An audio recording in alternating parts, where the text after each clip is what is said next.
All right, let's add our new position and copy position data into it. Let's open the left navigation panel and select the position control request page. Since I'm technically still creating a new position, I'll select the Add New Position radio dial and click Next. First, let's copy the position data by clicking the yellow Initialize button on the right side of the page. Here, I enter in the effective date and the position number we just found in our exercise. Effective date of 7/7/2023 and position number 40164468.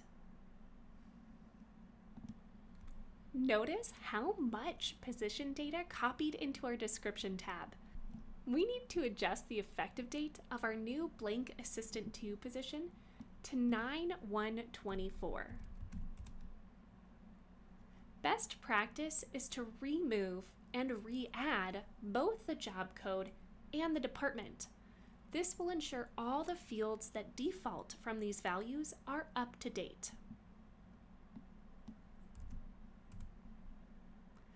When I remove the job code, I get a message Salary Admin Plan, Grade, and Employee Relations Code must be updated to reflect changed job code.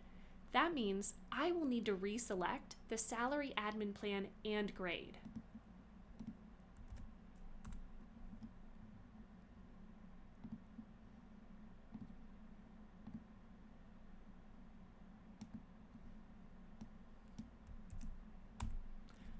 When I remove the department, I get another message. Department is invalid for position new as of 2024-0901. That is okay and expected.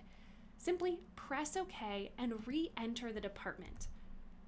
If there is an updated location associated with the department, it will update in your position.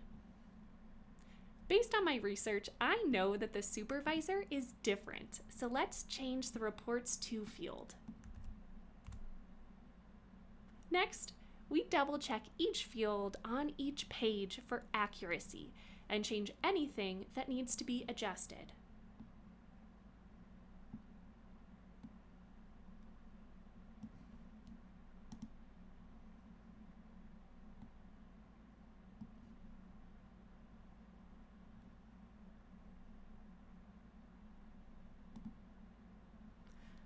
Let's check out the UC Position Data tab.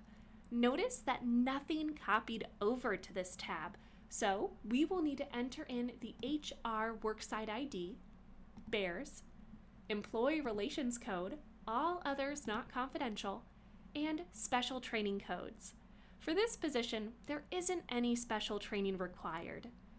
After checking all the tabs and ensuring the fields match my request, I'm ready to save and submit. On the Supporting Documents tab, we can add documents if appropriate. I have no documents to add, so I will save and submit. Here, I can grab my transaction ID to add to whatever place I track my transactions.